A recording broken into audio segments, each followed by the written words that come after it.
Bonjour, bonjour et bienvenue sur le plateau de Bâti Journal TV.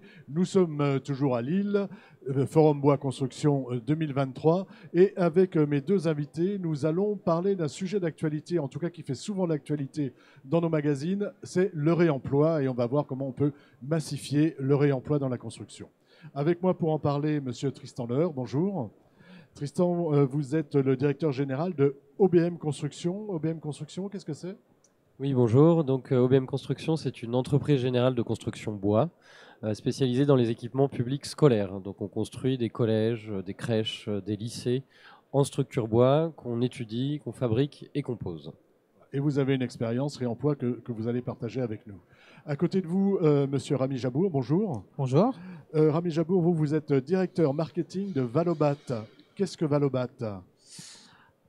Bonjour Stéphane. Alors effectivement, Valobat, c'est un éco-organisme qui vient de naître, qui a aujourd'hui 1 an et qui va opérer sur la filière de responsabilité élargie du producteur qui est en train de se mettre en place dans le monde du bâtiment. Et donc de manière un peu plus pratico-pratique, c'est l'éco-organisme qui va se faire financer par des industriels, par des producteurs de matériaux de construction pour opérer toute la chaîne de collecte, de traitement et de recyclage des déchets dans le monde du bâtiment. Voilà. Et parmi ces déchets, mais est-ce qu'on peut parler de déchets ? Il y a tout ce que l'on peut réemployer et que l'on va réemployer. Donc en fait, on réveille une pratique ancestrale de réemploi des matériaux. Où en est-on aujourd'hui du réemploi des matériaux ? Est-ce qu'on est que dans de la communication ou est-ce que ça se fait réellement ? Alors, je vais commencer, mais je pense que Tristan aura certainement des choses à dire. Aujourd'hui, le réemploi, comme vous le dites, en fait, c'est une pratique ancestrale. Avant, dans les siècles d'avant, c'était la pratique courante de réemployer. Depuis un siècle, on est passé sur une industrialisation du bâtiment qui a fait qu'on a privilégié plutôt le neuf, on va dire, qu'au réemploi. Et aujourd'hui, quand on fait un peu l'état des lieux, c'est très difficile de quantifier. En fait, on n'a toujours pas de critères de quantification clairs, mais on estime qu'on est entre 0 et 1% de taux de réemploi, c'est-à-dire que sur les 46 millions de tonnes de déchets qui sont aujourd'hui générés par le bâtiment, il y a l'équivalent de entre 0 et 1% en quantité qui ne passent pas par la case déchets, effectivement, qui sont directement réemployés, puisqu'un peu la spécificité du réemploi, c'est le fait qu'on ne passe pas par une case déchets. On est dans une seconde vie sans changer de statut. Sans changer de statut. Sur cette question, c'est quelque chose qu'on voit se déployer ? Côté constructeur, donc très concrètement, nous, ce qu'on peut voir aujourd'hui, et ce qu'on peut faire en tout cas, c'est de développer ces méthodes de réemploi. On sait que nous, on est spécialisé dans la construction neuve, mais naturellement, pour limiter notre impact carbone, on commence à s'intéresser très sérieusement à la question. Donc on a une première expérience assez récente puisqu'on a construit notre nouveau siège social principalement en réemploi. On a eu l'opportunité de pouvoir démonter 2 bâtiments scolaires en R+1 d'un de nos clients, donc la région Île-de-France en l'occurrence. Et on a pu récupérer en fait les panneaux de façade, les menuiseries, les bacs de toiture, la charpente, pour les ramener chez nous et pour construire nos nouveaux bureaux. Donc c'est un exemple très concret de ce qui peut se faire en réemploi si disons que le matériau est disponible au bon moment, parce qu'on a quand même ce sujet-là qui est indispensable. Voilà, parce que vous aviez la disponibilité et on va dire que comme c'est vous qui avez fait toute la chaîne, vous n'êtes pas passé finalement par un intermédiaire. Tout à fait. Voilà. Tout à fait. Donc c'est voilà un des sujets de réemploi, c'est effectivement que la filière se mette en place pour pouvoir identifier les bons matériaux au bon moment et surtout au bon prix également. D'accord. Donc on va revenir sur ce retour d'expérience et puis voir parce que vous en avez fait quelque chose et après vous allez reproduire quelque chose avec du réemploi et peut-être d'une manière différente. Mais avant, je voudrais que vous me disiez est-ce qu'on se fixe, est-ce que la loi, est-ce qu'on s'est fixé des objectifs de réemploi ? Ça veut dire est-ce qu'on va massifier cette pratique et si oui, comment on va le faire ? Comment on va arriver à massifier ? Qu'est-ce qu'il faut mettre en place ? Alors ça, c'est la question à 1 million, Stéphane. Merci. On aimerait bien savoir, en tout cas on y travaille. Alors déjà, d'un point de vue purement réglementaire, la loi AGEC et notamment tous les décrets, tous les textes qui régissent cette nouvelle REP qui arrive impose aux éco-organismes d'atteindre un taux de réemploi de 4% en 2027, 5% en 2028. Ce qui peut paraître petit, mais en fait, quand on regarde les quantités, on est quand même sur plusieurs millions de tonnes de produits qui partiraient sur du réemploi. Donc finalement, il y a un vrai enjeu d'industrialisation de la filière de réemploi. Alors, comment on va y arriver? C'est clairement la bonne question. Nous, on travaille en ce moment sur la rédaction d'un ce qu'on appelle un plan d'action réemploi, dans lequel on va décider, on va mettre en place un certain nombre d'actions pour, d'une part, proposer une offre de réemploi qui soit plus structurée, plus aboutie, plus ambitieuse, notamment en travaillant avec les industriels, avec les distributeurs de matériaux pour justement pousser cette offre-là. Et puis, en parallèle, il faut travailler sur la demande et de générer une demande de réemploi. Aujourd'hui, ça se fait dans les appels d'offres publics et c'est super et il faut continuer. Et l'idée, c'est de faire en sorte que tout nouveau chantier, que ça soit en neuf ou en rénovation, exige une part de matériaux réemployés. Intègre une partie de l'emploi. En fait, il faut faire correspondre l'offre et la demande. Hein. C'est quelque chose d'assez classique. C'est ce que, en fait, le point, il est clé. C'est-à-dire qu'aujourd'hui, le problème qu'on a sur le réemploi, c'est que c'est tellement parcellaire, c'est tellement satellisé qu'en fait, on n'a jamais le bon produit au bon moment, puisqu'en fait, le marché n'est pas assez structuré. Pas assez structuré pour le moment. Demain, l'ambition, c'est de faire coller l'offre et la demande en massifiant l'offre et en massifiant la demande.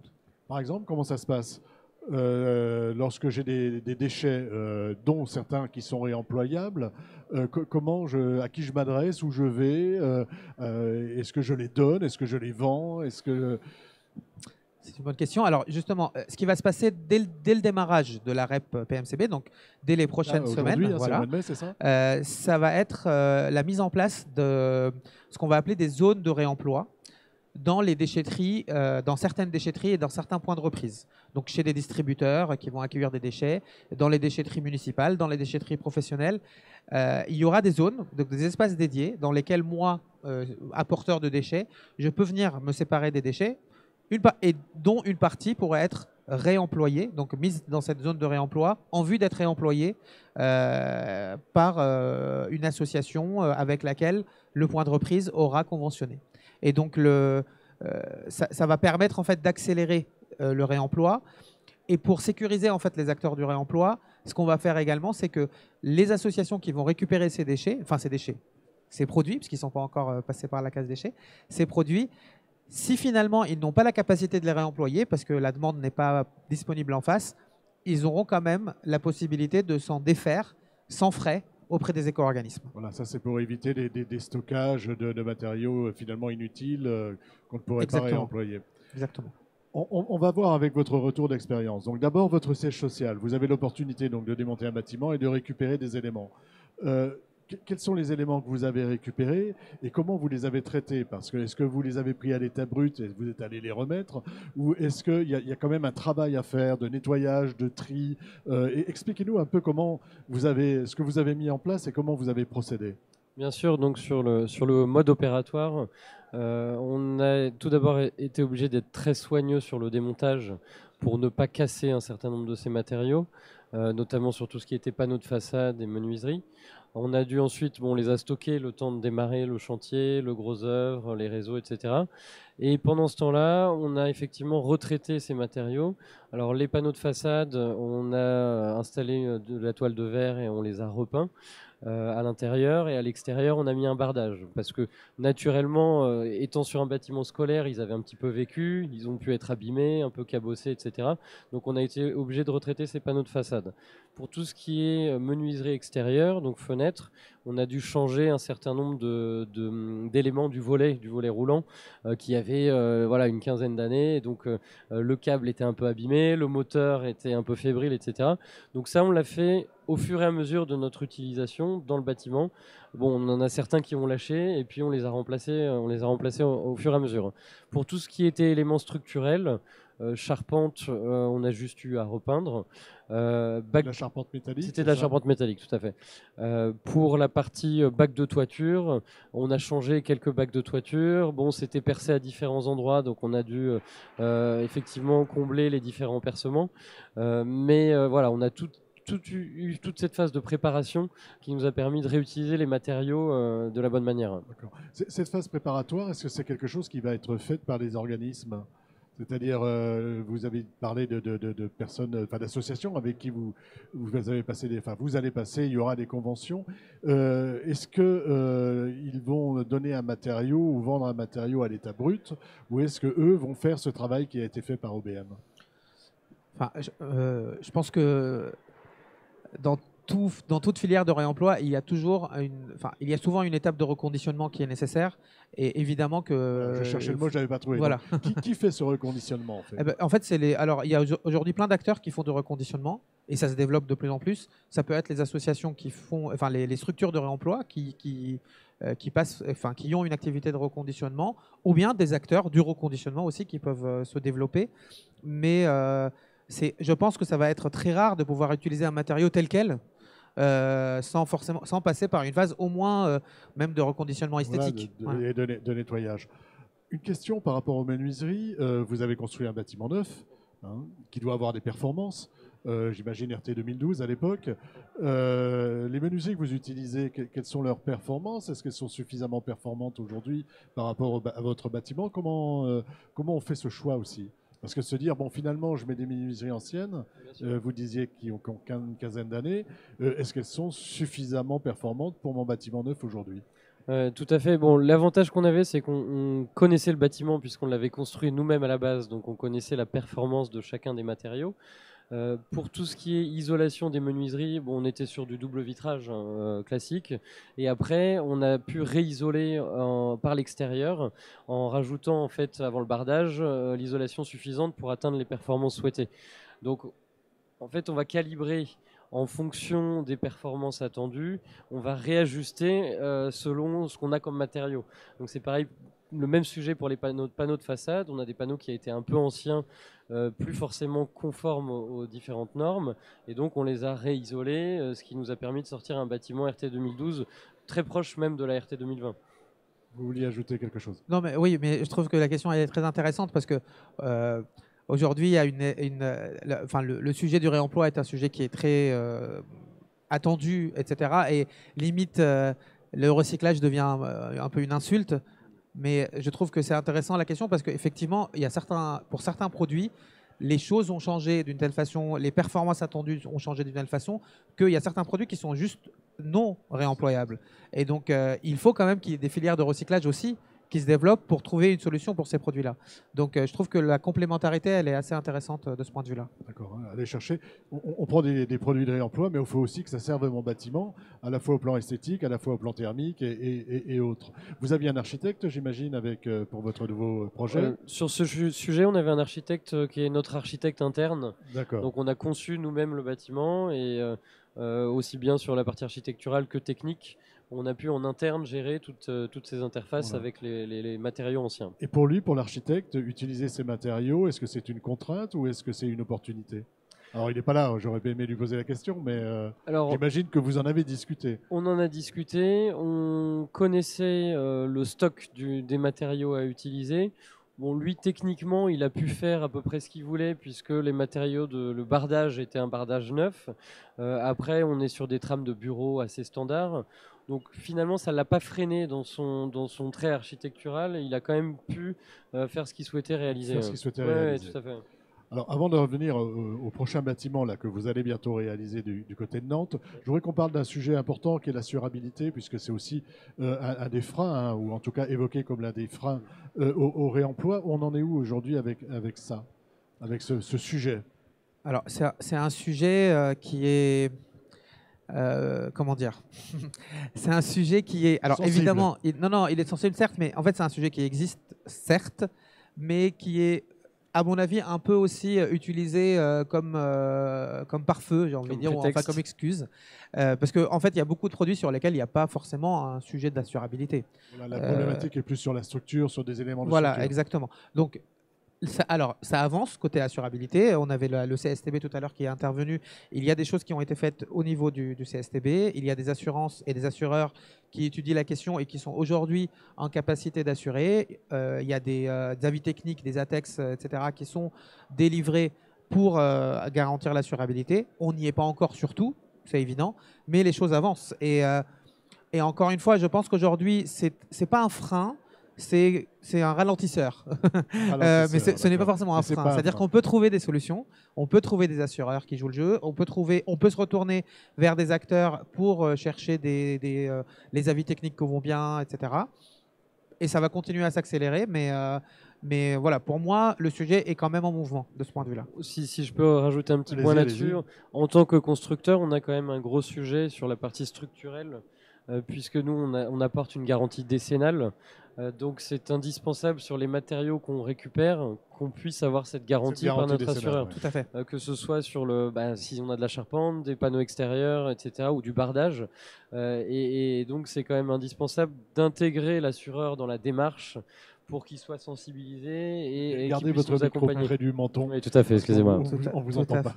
Non, mais tout à fait, tout à fait. Et c'est vrai que sur la structure, enfin sur ce qui est porteur, les enjeux sont quand même un peu importants, donc on peut pas jouer. J'ai envie de dire, c'est la vie des gens qui est en jeu.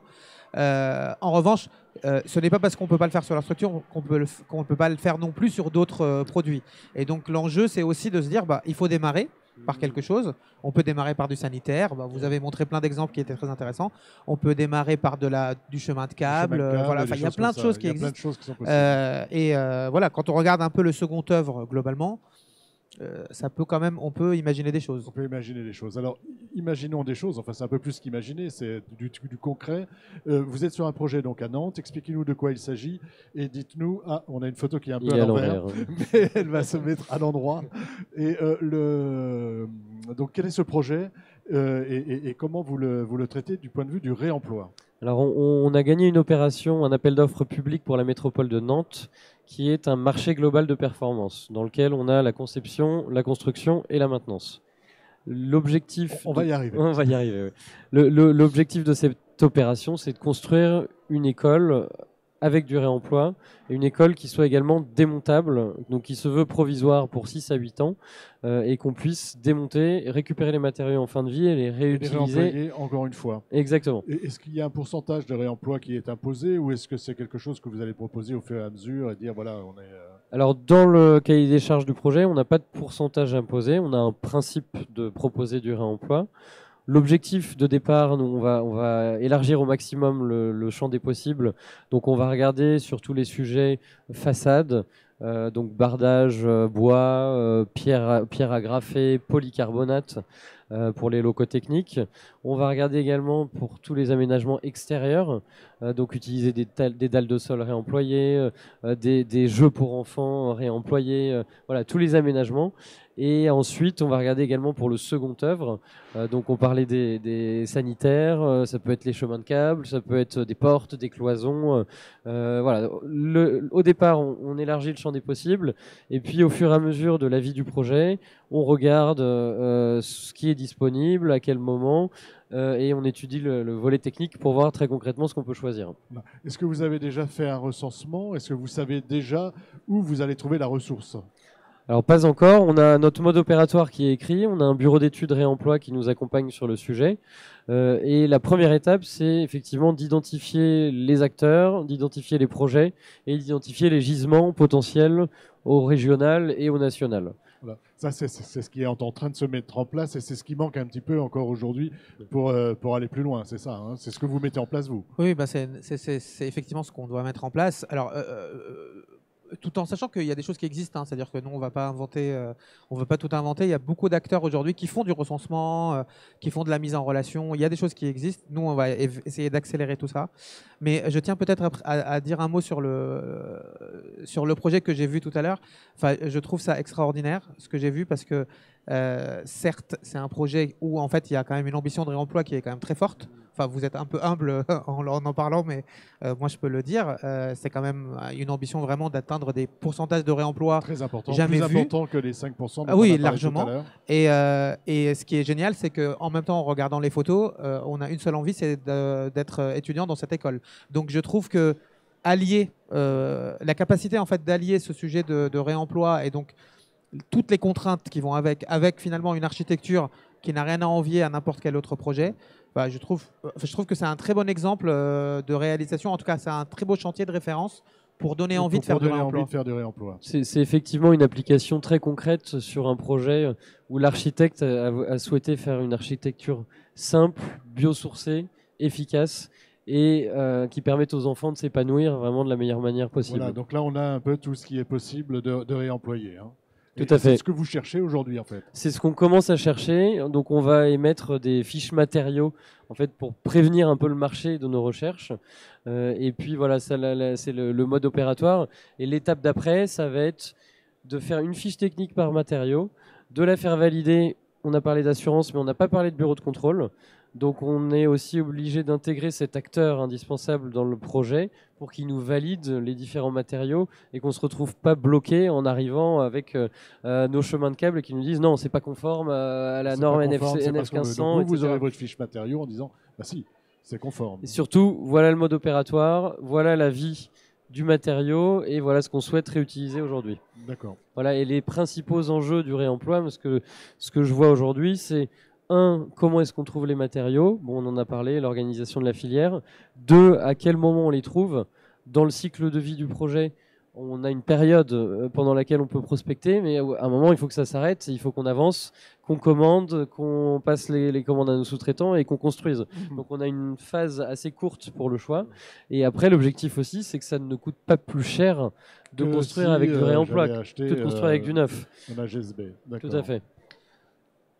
Enfin, je trouve que c'est très intéressant parce que ne serait-ce que les 2 premiers items, trouver les matériaux et au bon moment, c'est vraiment ça qu'il faut. J'ai envie de dire, c'est la base. C'est le nerf de la guerre. Pour avoir un marché. Et je suis assez rassuré parce que finalement, c'est là-dessus qu'on travaille. C'est-à-dire que nous, notre enjeu principal, c'est de créer de la disponibilité et de la créer localement. En fait. Et donc de faire en sorte que justement les matériaux de réemploi ne circulent pas. C'est-à-dire que je ne suis pas chercher mon matériau de réemploi. Qu'on fasse pas plus de carbone avec le réemploi que moi. Mais et c'est un vrai enjeu. Et du coup, le sujet du stockage, en fait, c'est un peu aujourd'hui, c'est le sujet central. C'est qu'aujourd'hui, on peut faire plein de réemplois, mais où est-ce qu'on stocke les produits? Où est-ce qu'on stocke les produits? Et donc, on est en train de travailler particulièrement sur ce sujet-là. Il y a beaucoup d'autres d'ailleurs initiatives qui sont en cours.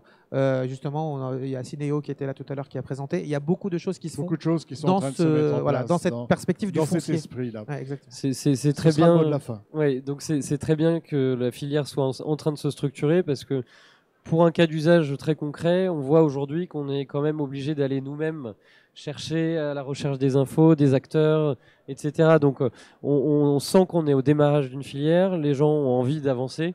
Mais voilà, aujourd'hui, c'est aux entreprises aussi, nous, en tant que constructeurs, d'être un peu moteurs là-dessus, parce qu'on n'a pas encore les outils et on n'a pas encore connaissance de cette filière. Donc, tout est en train de se mettre en place, mais je trouve que voilà, des organismes comme Valobat sont une très bonne initiative. Mise en place des outils, rencontre de l'offre et de la demande. Oui, un dernier mot, mais alors très rapide. Un mini dernier mot, mais en fait, j'invite vraiment tous les industriels, il y a beaucoup d'industriels ici, tous les industriels qui se posent encore ce genre de questions à se rapprocher de nous, en tout cas à se mettre en mouvement. Je pense que la réponse, elle viendra aussi de là. C'est qu'un industriel soit en capacité de proposer des offres de seconde main, soit en capacité de les mettre à leur offre, et avec des distributeurs qui sont en capacité de les distribuer. Je pense que cette route to market, cette chaîne de valeur, elle est importante à mettre en place et c'est tout le monde qui doit faire, pas uniquement les entreprises qui ont les constructeurs et les associations. Exactement.